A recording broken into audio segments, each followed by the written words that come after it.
Hello, আমি কনাশ্রী আচার্য। Contact number 84 205 নিচে দেওয়া হচ্ছে। এমন যদি হয় ভিডিওটা প্রথম দেখছো, আমি আবারও বলবো যে পুরনো ভিডিও দেখবে। যাকে দেখবে কনাশ্রী আচার্য একই আমি। সেখানে শাখা সিঁদুর পরা, শাড়ি পরা রয়েছে। সে আমার মা নয়, সেটাও আমি। তো সিস্টেমেটিক্যালি আছি এই 18 বছর হলো এই জ্যোতিষতন্ত্রের লাইনে। হয়তো তাই একটা প্রচণ্ড রকম পজিটিভ প্রভাব আমার মধ্যে পড়ছে। তো এই যে পরিবর্তন, এই পরিবর্তন যে কোনো মানুষের লাইফে হতে পারে। একটা হিট করার দরকার আছে, সেইটা নিয়ে আজকের ভিডিওটা। যে ধরো একটা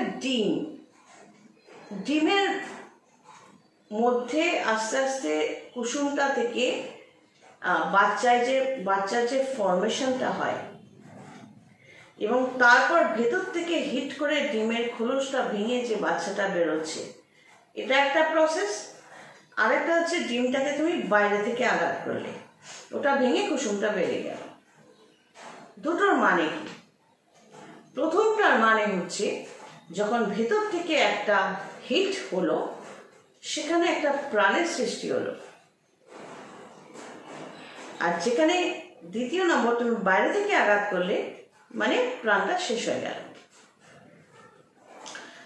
জীবনে একটা মানুষ ধরো নেগেটিভ অনেক কিছু নিয়ে জন্মেছে, গ্রহদের নেগেটিভ পজিশন, যার জন্য সে কিছুই করতে পারছে না। তখন তার একটা, সে যদি সত্যি আধ্যাত্মিক জগতের লোক হয়, বা সে মনের দিক থেকে সত্যিই ভালো, কর্মফলে, আগের জন্মের কর্মফলে সে এত অত্যধিক খারাপ কিছু নিয়ে সে চলছে, 20 বছর, 25 বছর, 30 বছর, সে খড়কুটোর মতো ভেসে যাচ্ছে। তো তখন কি দরকার পড়ে? কিন্তু সে ভেতর থেকে সত্যিই ভালো, সে ভেসে যাচ্ছে, অর্থাৎ তার মধ্যে কোনো গুণ নেই, কোনো গুণের প্রকাশ করার সে সুযোগও পাচ্ছে না। স্বাভাবিকভাবেই তাকে ময়লা মনে করে সবাই আরেকটু ময়লা তার উপর ছুড়ে দেবে। কিন্তু যেহেতু তার মনের ভেতরটা ভালো, অলমাইটি গড বা সর্বশক্তিমান ঈশ্বর তাকে দেখা না গেলেও তার অস্তিত্ব এইভাবেই বারবার প্রমাণিত হয়। হঠাৎ করে একটা জার্ক হয় লাইফে, যে কোনো কারণে দেখা যাবে তার জন্মছকে গ্রহ নক্ষত্রগুলো যে কোনোভাবেই হয়তো নেগেটিভভাবে রয়েছে। কিন্তু দেখা যাবে কোনো ট্রানজিট বা গোচরে কোনো 3-4টে গ্রহ হঠাৎ করে এমন একটা কানেকশনে চলে এসে তার লাইফে একটা জার্কিং হবে। সেই জার্কিংটা কীরকম? তার নিজের লোকেরা তাকে প্রচণ্ড আঘাত করতে পারে, ঠকাতে পারে, বাইরে থেকে সে প্রচণ্ড আঘাত, অপমানিত হতে পারে, আঘাত খেতে পারে। তো এই ধরনের বিভিন্ন নেগেটিভ একটা জার্কিং হবে। এইখান থেকে যদি তার ভেতরটা সত্যি ভালো হয়, তখন সে ঘুরে দাঁড়ানোর মানসিকতাটা খুঁজে পায়। তখন সে আবার নিজেকে রিফর্ম করতে থাকে।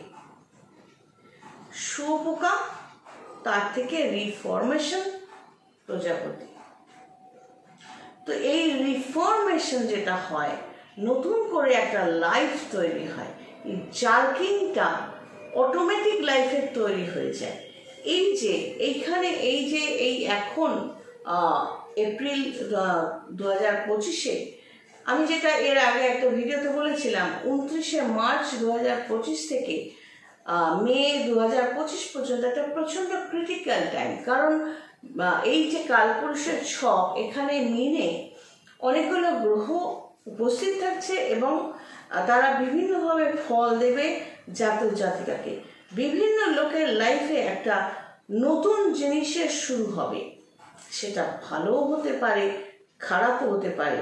আগে একটা ভিডিও করেছি, দেখো যে 29শে মার্চ থেকে কি হবে, যদি পারো ওই ভিডিওটা দেখে নিও। তো গ্রহ নক্ষত্রের সমাবেশের মধ্যে এই যে আমরা বলছি বটে পিশাচ, বাট এটা বুঝতে হবে এই মীন মানে কিন্তু এর লর্ড, এই ঘরের লর্ড কিন্তু বৃহস্পতি। মানে ব্যাপারটা এমন না যে দেবগুরু বৃহস্পতি তার ঘরে কয়েকজন কে ডেকে পাঠিয়েছে, এবার সলা পরামর্শ হচ্ছে যে নাও টাইম টু অ্যাটাক। মানে এটাও এইভাবেও দেখা যেতে পারে। তো ব্যাপারটা হচ্ছে এতদিন ধরে যারা যেভাবে চলে আসছিল সেই জায়গাটার থেকে একটা চেঞ্জ হবে। তোমার উপরও নির্ভর করবে তুমি এক্স্যাক্টলি কিভাবে নিজের লাইফটাকে এই বছর তুমি চালিয়ে এসছো। তোমার জন্মছকে গ্রহ নক্ষত্রের পজিশন তোমার জন্ম সময় কি ছিল। তুমি যদি জ্যোতিষী তান্ত্রিকের সাথে থেকে থাকো, কাছে থেকে থাকো রেগুলার বেসিসে, তাহলে কিন্তু এই সময়টা এই 29শে মার্চ 2025 থেকে মে 2025 পর্যন্ত তুমি কিন্তু মুখ থুবড়ে কাদার জলে পড়বে না।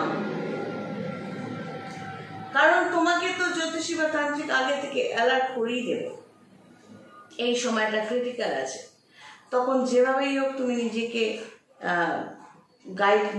গাইড করে তুমি একটা সাপোর্ট নিয়ে এগোনোর চেষ্টা করবেই।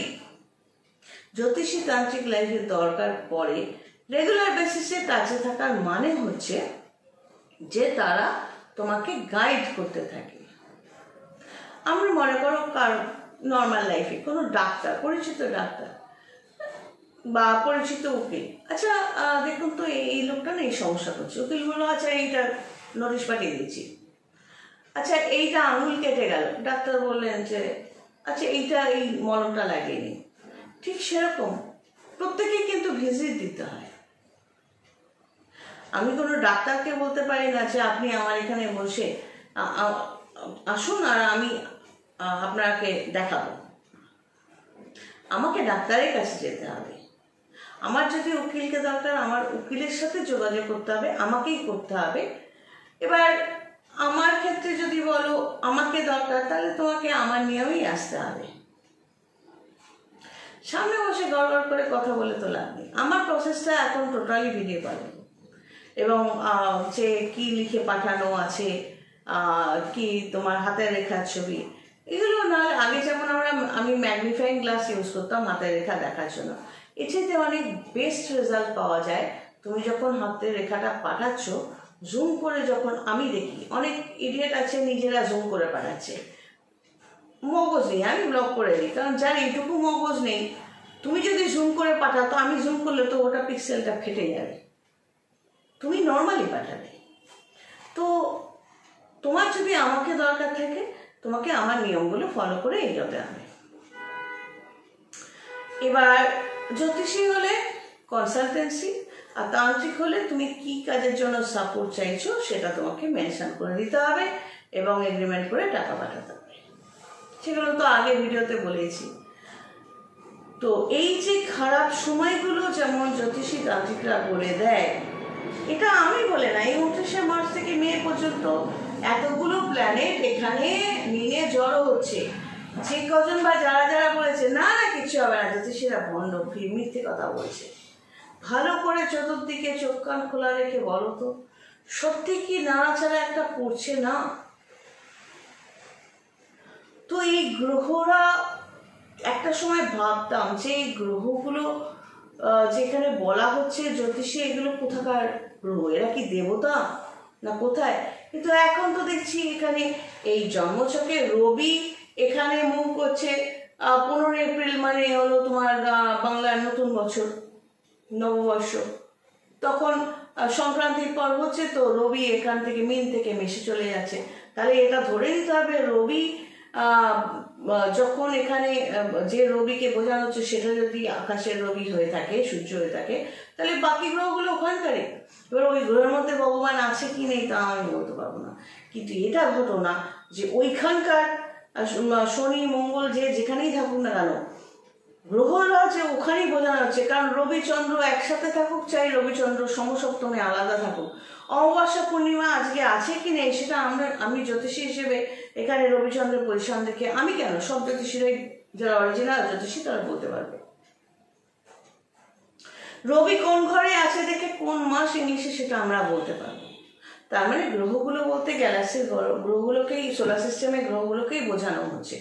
এইটুকু তো আমার কাছে অন্তত ক্লিয়ার হলো 1 বছর পর। আমি তো একটু কম বুঝি। তো এই যে মিনে গ্রহগুলো জড়ো হচ্ছে, তার যে কম্বাইন্ড একটা এফেক্ট, সেই এফেক্টটা তাহলে মানুষের মনে পড়ছে, সব কিছু সব মানে পুরো পৃথিবীর ওপর পড়ছে, এরকম একটা ধরে নেওয়া যেতে পারে। তো ব্যক্তিগতভাবে তুমি যদি বলো আমার অমুক রাশি অমুক লগ্ন, বলুন তো কি হবে? তা তুমি ইউটিউবে এসে কমেন্ট করছো, বলুন তো আমার কি হবে? হ্যাঁ, আমি পরীক্ষা দিতে বসেছি তোমার কাছে। ওই যে বললাম, যার আমাকে দরকার পড়বে সে ভদ্রসভ্যভাবেই এগোবে। আপনি বশীকরণ করতে কত নেন? Most idiot. সে বশীকরণের ভিডিওগুলো দেখেনি, বশীকরণ মানে কি বোঝায় সেটাও সে জানে না। সে জানে ওইসব বলে পড়া ভণ্ড কতগুলো বজ্জাত লোককে, যারা বোঝায় বশীকরণ মানে তোমার পকেটে ঢুকে যাবে, তুমি অমুকে বশীকরণ করবে, আমি করে দেবো।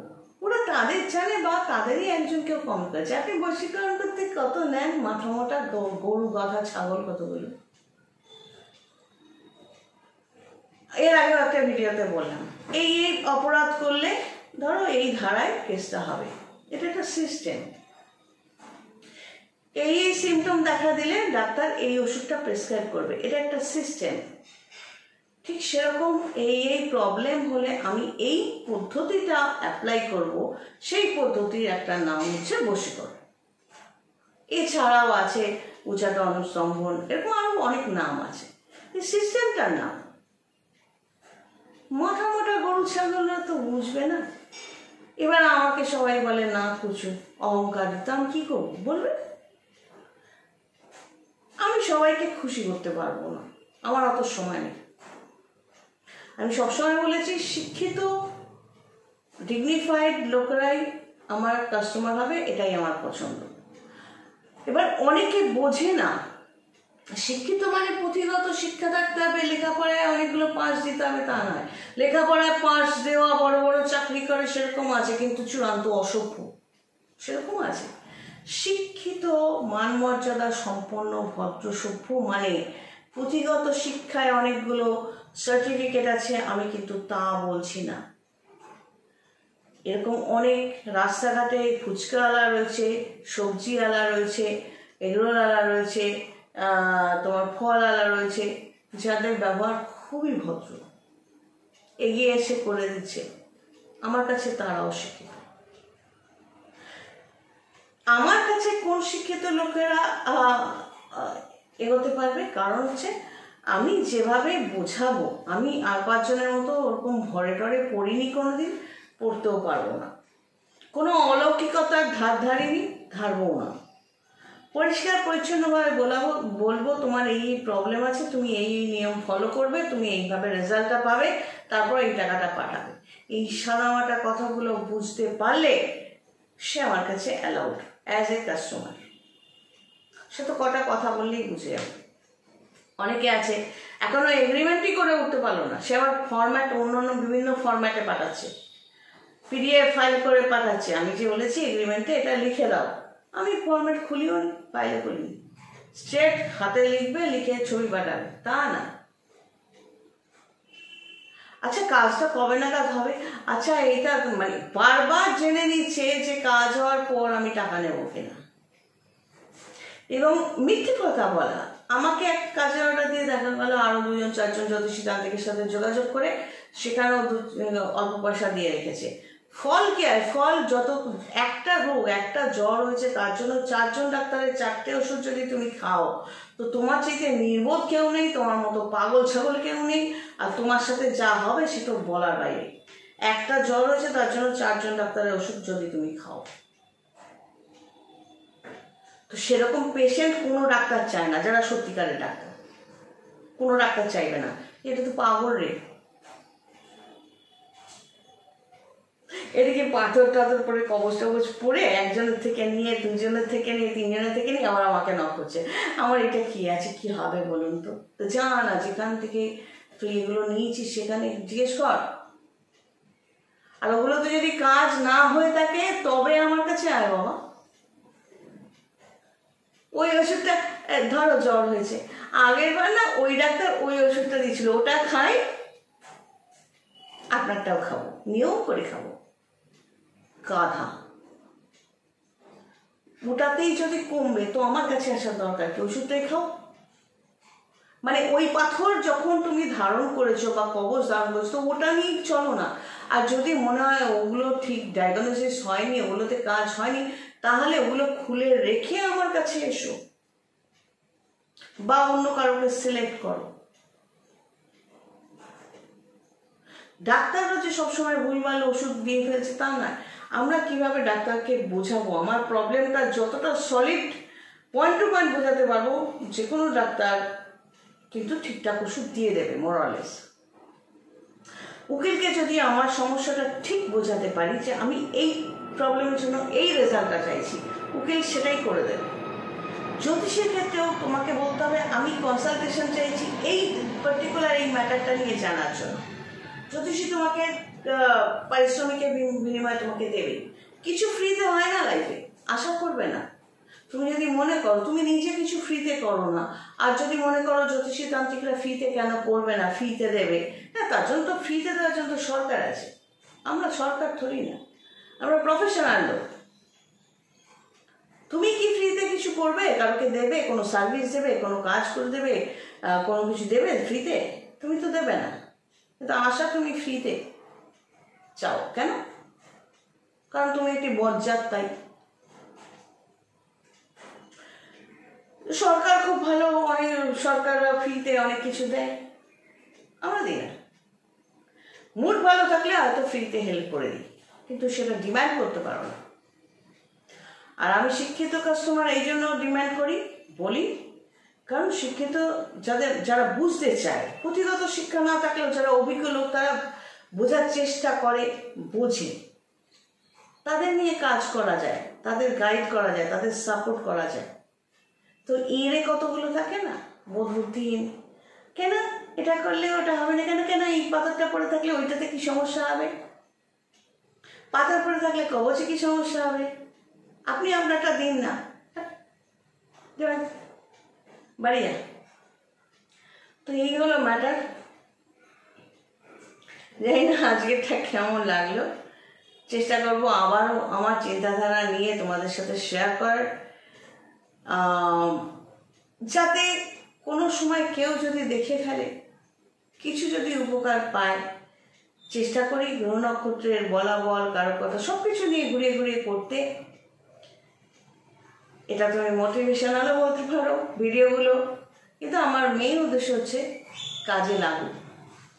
আমিও তো কষ্ট করে ভিডিওগুলো করছি যাতে মানুষের কাজে লাগে। তার বদলে কি চাইছি, শুধু ওই লাইকস করো, সাবস্ক্রাইব করো, করলে ভালো, না করলে বুঝবো কারো প্রয়োজনে আসছে না, এছাড়া তো আর কিছু ভাবার নেই। প্রয়োজনে আসছে, যা ধরো তোমার প্রয়োজনে আসলো আমার কোনো ভিডিও, স্বাভাবিকভাবেই তুমি লাইক সাবস্ক্রাইব করবে।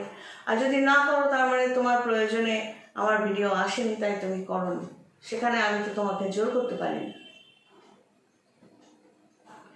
সবাই ভালো থেকো, God bless and take care.